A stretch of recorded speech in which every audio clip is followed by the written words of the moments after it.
Last Shabbos we read Parshas Vayeshev, which has in it a very famous incident, the incident of the brothers selling Yosef. And there's a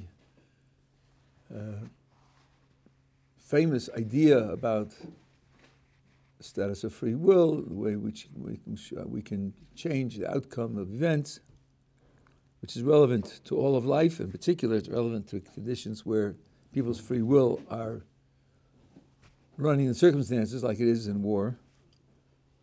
So I want to go through it in detail and try to draw some conclusions from it. Today's Monday. This may take us 2 or maybe even 3 days. So the incident starts on page 203 in the Art Scroll. This is chapter 37, verses 18 in the book of Genesis.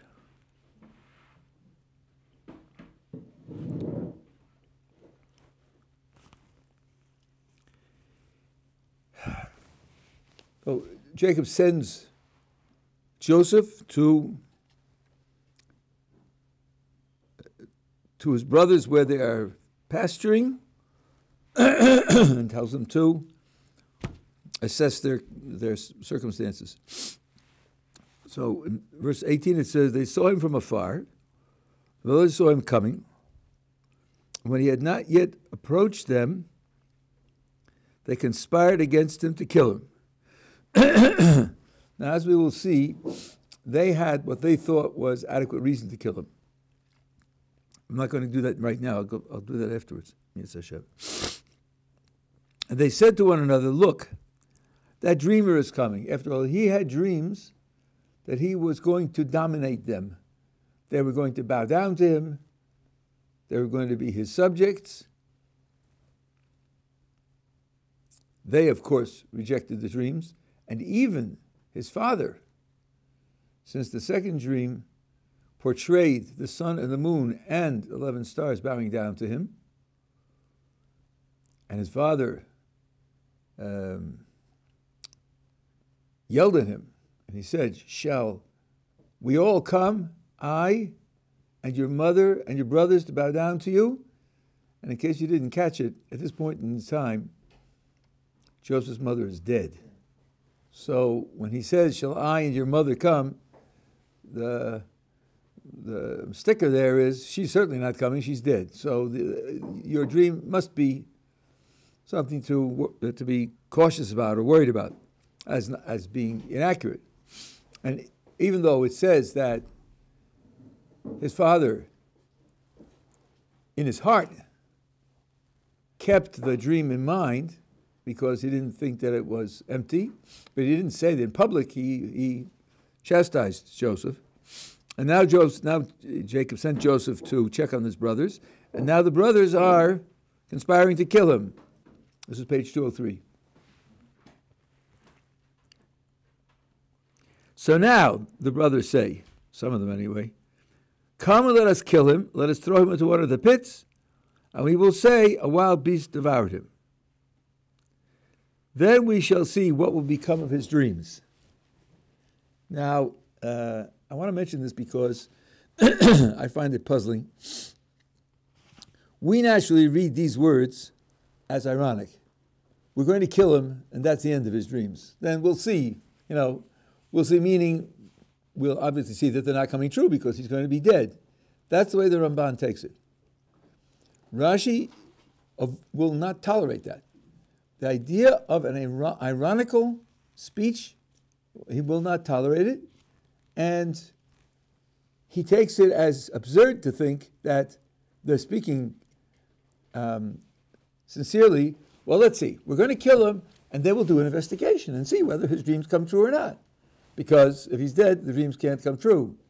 And therefore he quotes a rabbinic source that says these words weren't spoken by the brothers. They were spoken by an angel.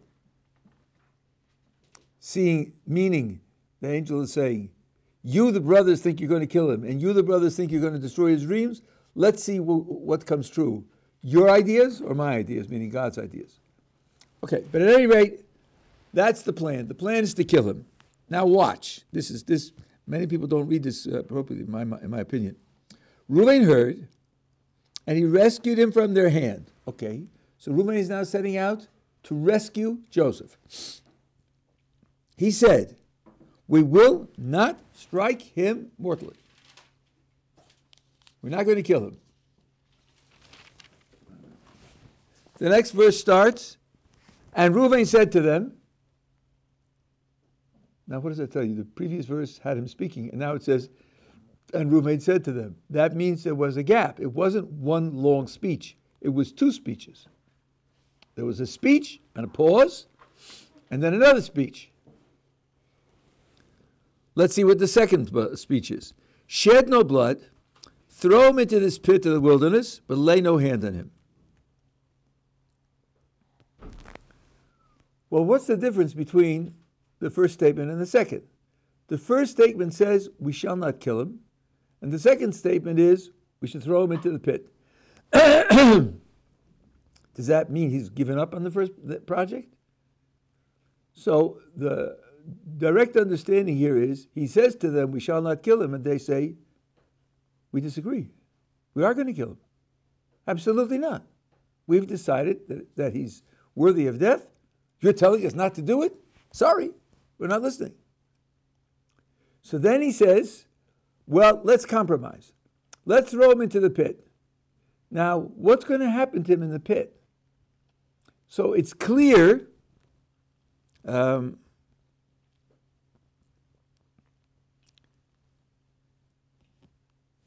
you look at 24, they took him, threw him into the pit. The pit was empty. No water was in it. So the rabbis say, if it was empty, don't you already know it means there's no water in it? No, it means it was empty of water. It was empty, that is to say, empty of water. But it wasn't totally empty. What did it have in it? Snakes and scorpions. So his persuasion to them is, okay, I say we shouldn't kill him. You've rejected that. Let's do it this way. Let's do it indirectly. We'll throw him into the pit, and he'll be killed by the snakes and scorpions. Don't you lay your hands on him and shed the blood. And the proof that this is true is because later on in the story, when Joseph is in the pit, and they're having a meal, Reuven isn't there, Yehuda says to the brothers, what profit will we have if we kill our brother? There's coming by a caravan. Let's sell them to the caravan and make some money. So since Yehuda says, what profit will there be in our killing our brother? Clearly, the goal was to kill him, that he should die in the pit. And now Yehuda is saying, let's not do that. He's changing his mind. So when Reuven says, let's throw him in the pit, or you should throw him in the pit, he's saying, you've decided he should die. I think he shouldn't die. You've rejected that. So I'm asking you to compromise and have him die indirectly, not directly.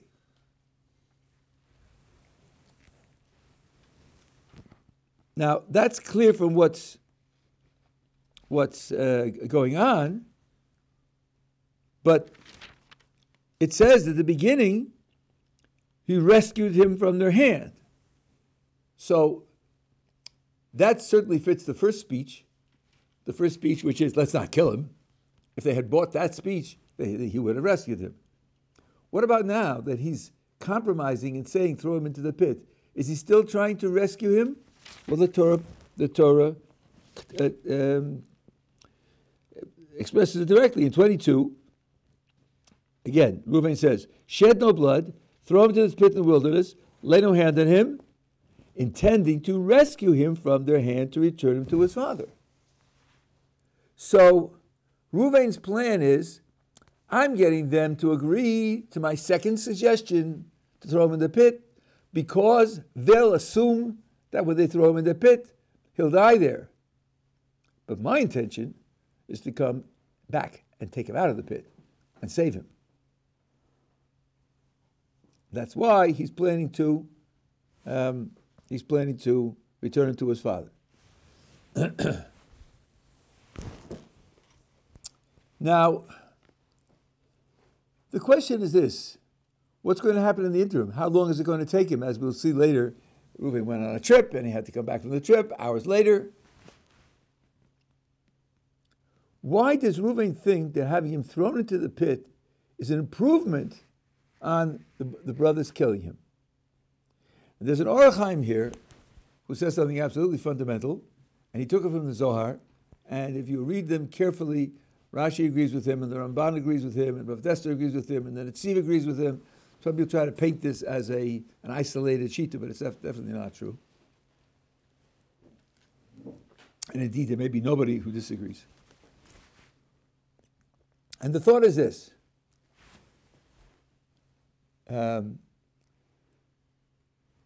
Joseph is in danger. He's in danger from the brothers, and then if he's thrown into the pit, he's in danger from the snakes and scorpions. Life and death are in the hands of HaKadosh Baruch Hu. How will HaKadosh Baruch Hu make the decision what the outcome should be? And there are three possibilities. And that depends upon the amount of merit, as we will see later, the kind of merit that Joseph has. Joseph might have so much merit, he might be such a big tzaddik, that HaKadosh Baruch Hu will forbid his death under all conditions. That means, if the brothers try to kill him, they won't succeed. If they throw him in the pit, the snakes and scorpions won't attack him. If that's where Joseph is, if his merit is so great that HaKadosh Baruch Hu will not allow his death under any conditions, then Reuven is accomplishing nothing. Reuven's strategy is to move them from directly killing him to throwing him in the pit. According to this assumption, he won't die either way. On the other hand, it could be that Joseph's merit is so little that if the brothers strike him, he'll die, and if he's thrown into the pit, the snakes and scorpions will kill him. God won't save him either way, in which case Reuven is accomplishing nothing, because he'll die either way.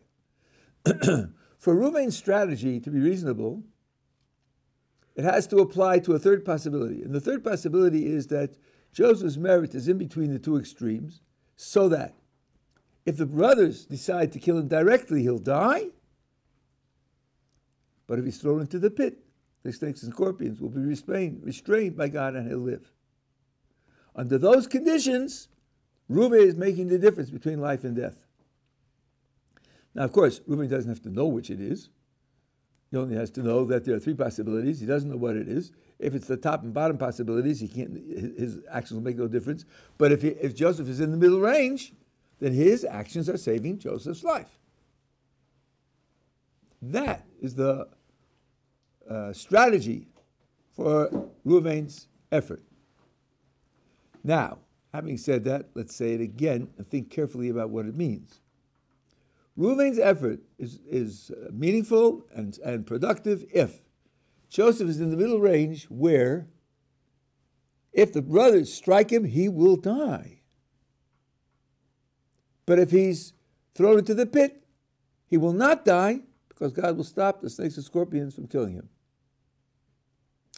Let's think about that.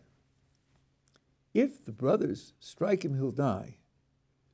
Well, wouldn't that mean, since the HaKadosh Baruch Hu is running the world, wouldn't that mean that if they would succeed in killing him, that, the way you hear it, at eulogies, his life is over, he's completed everything he needs to complete, his contribution to the world is finished, that's why they managed to kill him? That's what we usually say when people die.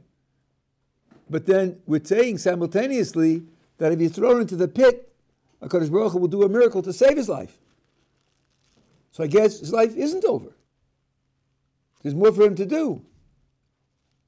But then if his life isn't over and there's more for him to do, how is it that if the brothers strike him, he'll die? The lesson here is, even if his life isn't over, and even if there's more for him to do, if the brothers strike him, he'll die. The brothers striking him can overrule the fact that, under other conditions, his life isn't over and there's more things for him to do. Free will can deprive him of the other things that he has left to do. So, you could, if you like, try to make this into a paradox. Does the HaKadosh Baruch Hu want him alive or dead? It seems that these circumstances give you a contradiction. What? If the brothers strike him, God wants Joseph dead. And if he's in the pit, God wants him alive. Does he deserve to live or doesn't he deserve to live? So the Ohr Chaim's solution to this problem is that there are two different competing considerations. One is Joseph as an isolated individual. Does he deserve to live? Well, let me put it more carefully. Is divine providence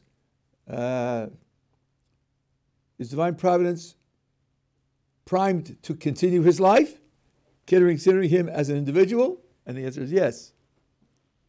But if he's going to be hit by the brothers, then divine providence takes a different turn and says the free will of the brothers is more important than the continuation of Joseph's life. When we say divine providence is primed to continue his life, that means if we only take him into account without its relationship to the brothers and their free will to the decision to kill him. If we don't put that into the picture, then yes, his life would continue.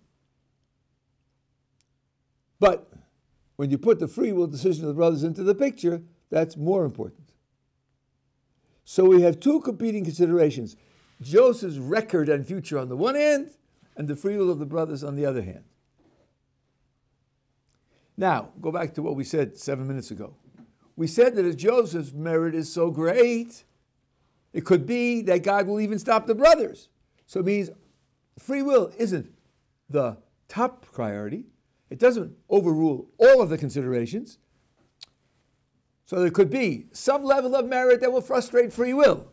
If you drop down below that, then you have that free will trumps the merit, but the merit trumps the snakes and scorpions. And if you drop down below that, then the merit doesn't trump anything.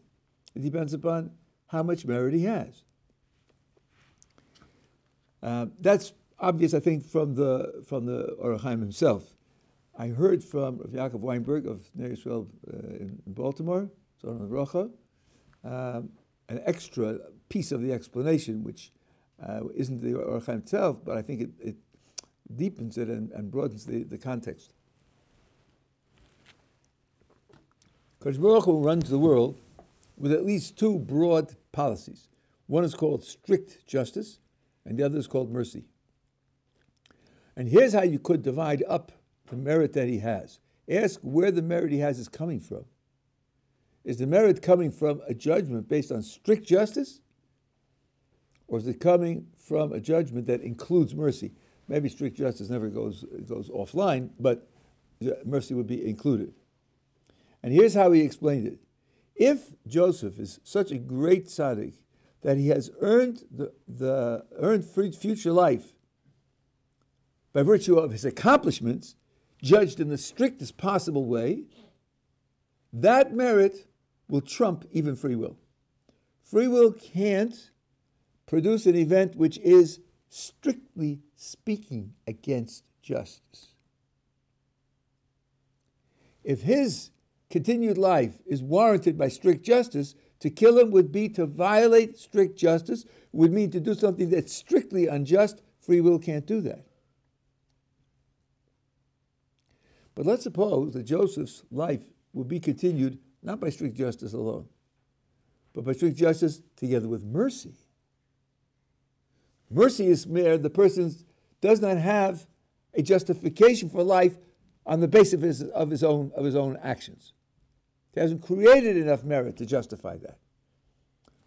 Because Baruch Hu is merciful and gives people life even when they haven't justified it by their own actions.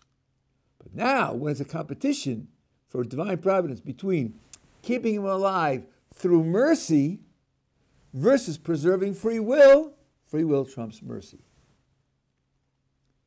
The status of free will in the nature of the creation, the fact that we're created to be free agents so that we can do things that are good or evil, so that we can become virtuous and avoid vice, this is a much bigger commitment than the leniencies that are generated by mercy. So this would be the situation where Reuven's strategy will make the difference.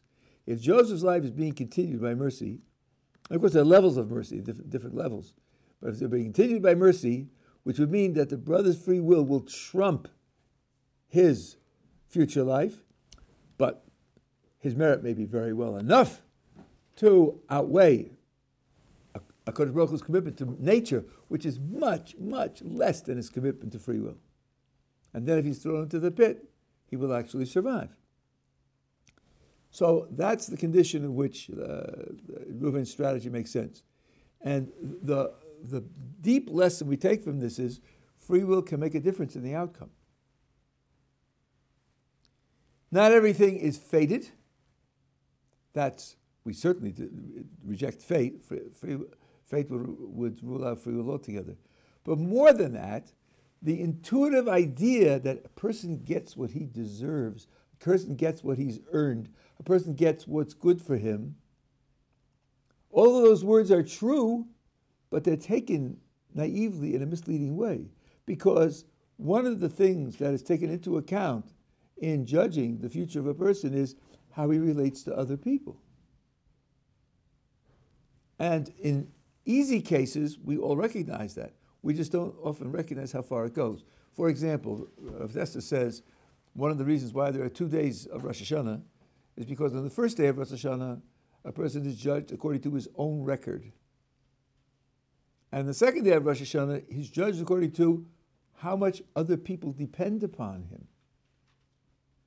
What will happen if some disaster happens to him? Does he have children? Does he have students? Is he a member of a community that he contributes to the community? So those are two separate calculations. And we easily understand that if you have a person, let's say, who's a father and he has 6 children and he's slipped up in certain things that he does, but something happening to him will hurt the children, and Kodesh Baruch Hu says, okay, I have an account with you. I'll settle the account later, but I'm not going to do it now because I don't want to hurt the children. We all understand that. But think what it means. It means what happens to the father isn't only what he's earned with his actions. What happens to the father can depend upon what relationship he has to the children, which may have nothing to do with what he's earned. Similarly, we think what happens to a person should depend upon his own record. Why should the other guy's free will take it away from him? The answer is that his relationship to the other guy's free will is also a fact about which HaKadosh Baruch Hu has plans. Just like HaKadosh Baruch Hu would have plans for the children and not to hurt the father so as to protect the children, HaKadosh Baruch Hu has plans for people's free will. And that means that someone can suffer because of the free will of someone else, even though were there no free will of the other person's part interacting, the outcome will be quite different, which means the free will choice of a person can change the outcome for somebody else. And that means that if, going back to the idea of the eulogies,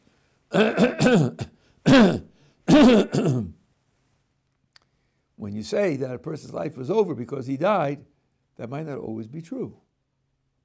In Joseph's case, if Reuven was unsuccessful in convincing the brothers, if they decided to kill him directly, and they succeeded in killing him, it could be that they ended his life at a time in which, had they decided otherwise, his life would not have ended. So their free will changes whether his life ends or not. Got a question? Yeah.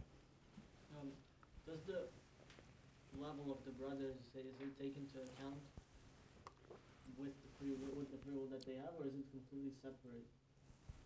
Oh, that's a nice question. Let's figure it out. I hear the intuition. You're asking whether it's not just free will abstractly, but it's the nature of the person who's exercising the free will. His level also we take into account in terms of how much leverage you give to the free will. My intuition tells me you should be right. I think that the idea is logical. I don't remember seeing any sources on it, but it's definitely something to check. It sounds to me that it should be right. It's a nice thought. Okay, so now this idea that free will can change the outcome is echoed in other sources as well. I'll just give you a couple of citations. There's Gemara in Chulin talks about the word machashefa. Machashefa Sometimes it's translated as witch.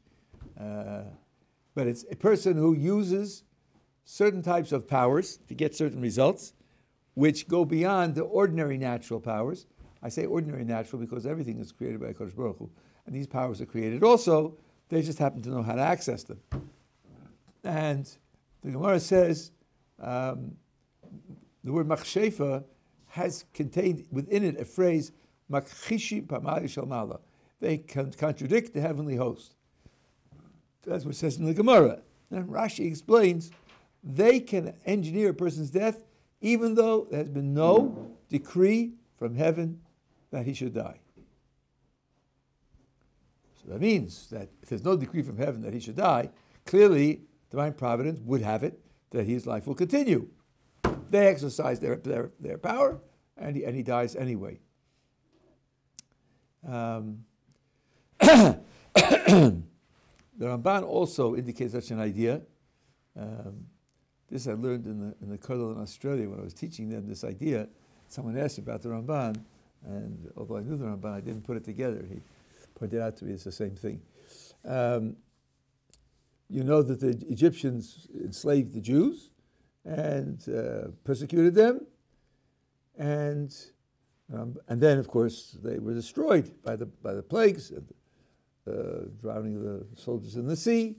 So the Ramban asked the question, which many ask, since HaKadosh Baruch Hu decreed that there should be a period of enslavement, he told that to Abraham in the covenant between the pieces, and this is how the enslavement worked itself out, this is how it took place, so why should they be punished for what they're doing?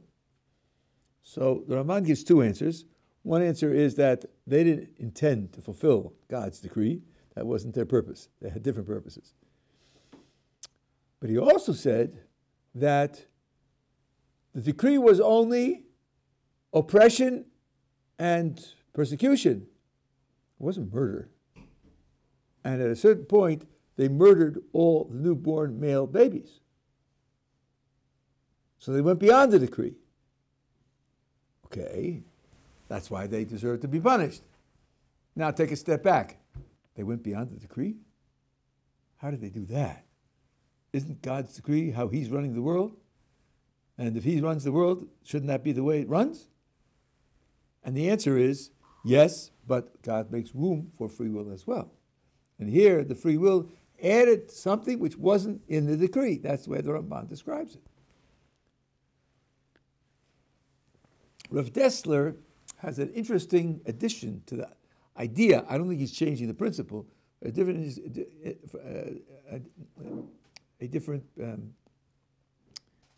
way of phrasing it. There is a statement in the Talmud that everything happens through a divine decree. So let's take Joseph here. Let's say he's in that middle level where if the brothers hit him and they'll kill him, and if they put him in the pit, he'll be saved by a miracle. Said Rav Dessler, in that case, the decree would be that Joseph is a means for the expression of the free will of the brothers. He's become a medium for them to express their free will. That's a decree on him. When you read that Gemara naively, you think, oh, okay, everything happens from a decree in heaven, so if he lives, it was the decree in heaven he should live, and if he dies, it was the decree in heaven he should die. That's only half true. It could be a decree from heaven that if the brothers kill him, strike him, he will die. And if the brothers don't strike him and he goes into the pit, then he'll be saved. And then the outcome will be a divine decree, but the divine decree itself was dependent upon what the free will decision was. So that everything is done on the basis of a divine decree, but you have to take into account that divine decrees are often conditional, depending upon the free decisions that people make. So that's, the Tziv explains the incident here in the same way.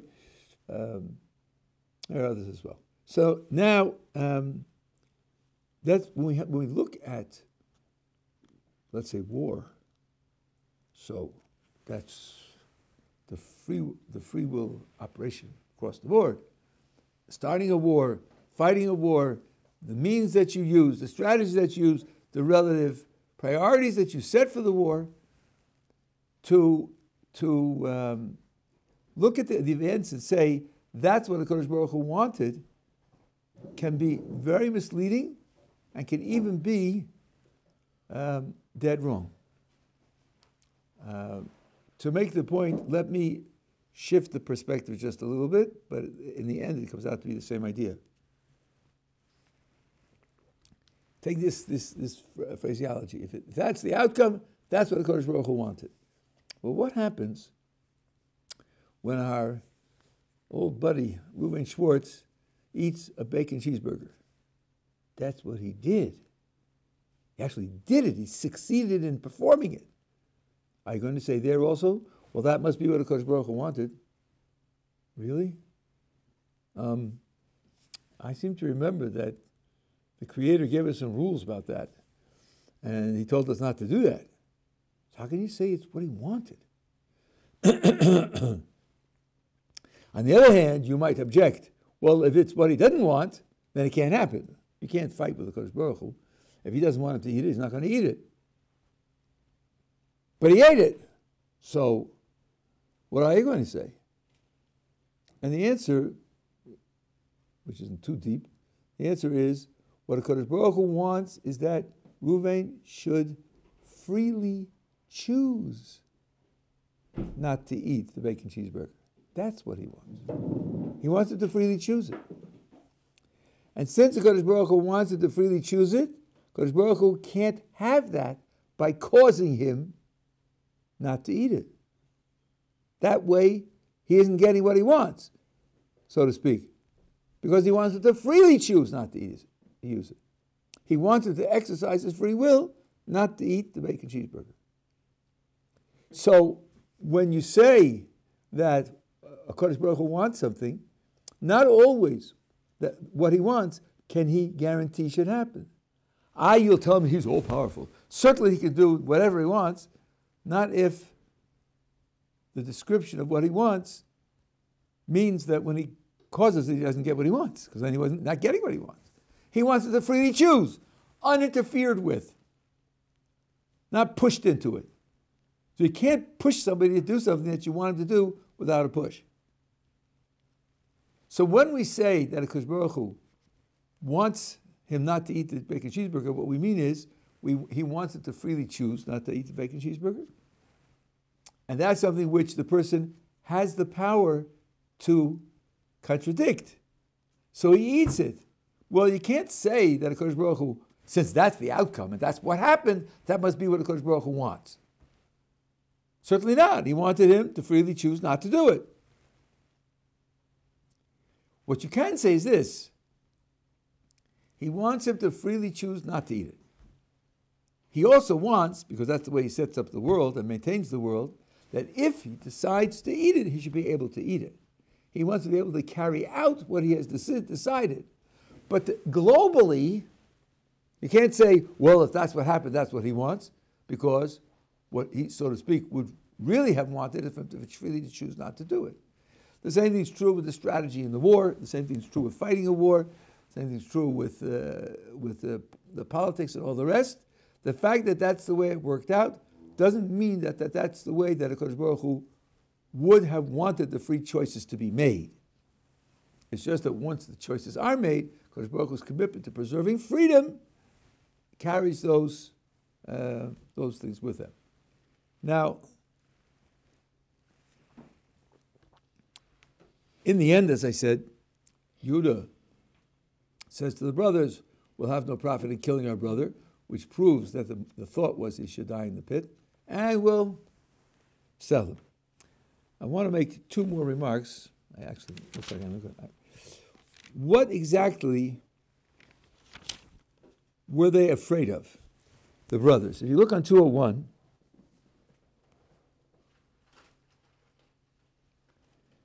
when he reports his first dream of the sheaves of wheat, bowing down to his sheaf of wheat, in verse 8, the brothers say to him, would you then reign over us? Would you then dominate us? Now here you have, in a verse, a pretty clear expression are something which I have told you or other groups here in the past.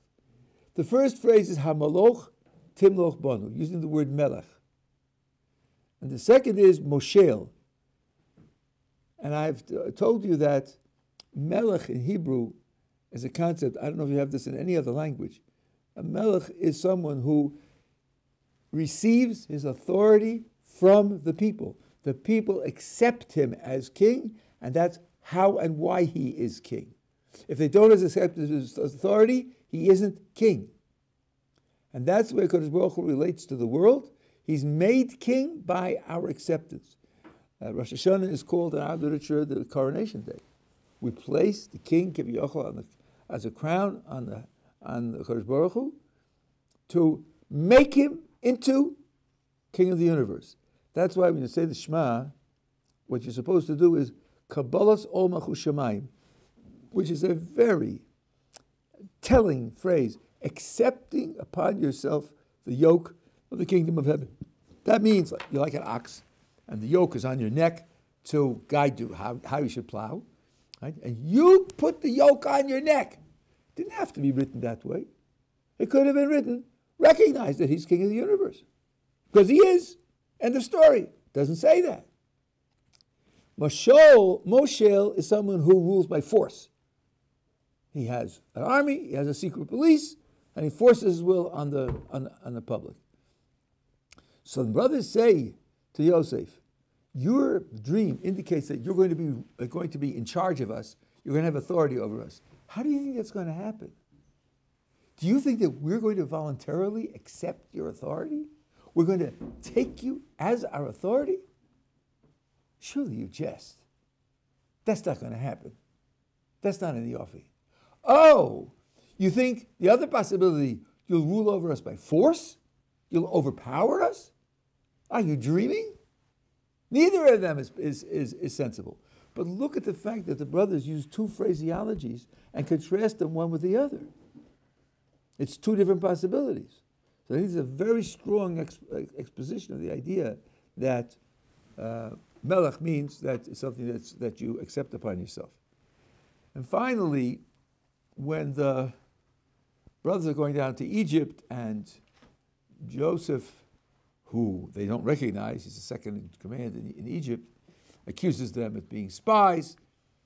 And at a certain point, one of the brothers says to the other, well, we're guilty for what we did to our brother, to Joseph, when he pleaded with us for mercy, and we didn't listen to him. I think these words very strongly support the explanation you have at Chazal, which I hinted to you before, that they had a calculation against him. They said his behavior is threatening them unjustly. It's endangering them unjustly. And by killing him, they're protecting themselves from him with full justification. Now here they are. This calamity hits them. They're frum. They believe in divine providence. They know that HaKadosh Baruch Hu is running the world. This crazy Egyptian is consumed with a suspicion which has no basis in reality whatsoever. So they think, what have we done that HaKadosh Baruch Hu should bring this on us? Oh, we're guilty with respect to our brother. Not that we threw him in the pit. Not that we said we should kill him. Not that we sold him to slavery. They're not worried about that. None of those do they feel guilty for. But he pleaded with us for mercy. And he's our brother. So at that point, we should have given him mercy. Which means that all the rest of it, they still feel is justified. I think that's a very strong support for what Chazal say, that they had their calculation that what he was doing was wrong, and that they made the calculation correctly, and that he deserved to die. The question is whether they ever took that part back, but at any rate, that's what's going on over here. So this means that when things happen through the free will of others, we mustn't simply take them as that's what the Kodesh Baruch Hu wanted to happen for itself. Yes, that's what the Kodesh Baruch Hu wanted to happen after the person made that free will decision, but the Kodesh Baruch Hu may very well have preferred that the person not make the decision. For example, if somebody succeeds in injuring so-and-so, you don't say, well, he needed to be injured. He had to be injured. If the guy had changed his mind, he'd have been struck by lightning. Because if the guy succeeded in injuring him, it must be that the injury was in the cards. And if he hadn't done it, it comes some other way. That's not true. Could very well be that the other guy had decided differently. It wouldn't have happened to him. You don't look at him as deserving it. Or you can look at him as not deserving that the free will should be frustrated, but not that he's deserving that it should happen to him. Changes your way that you evaluate what you see people, what happens to people and what they do. This is a very, very important point to keep in mind. And also, when you talk about the war, and people talk about the decisions made and the way things work out, those two can be, since free will is running the whole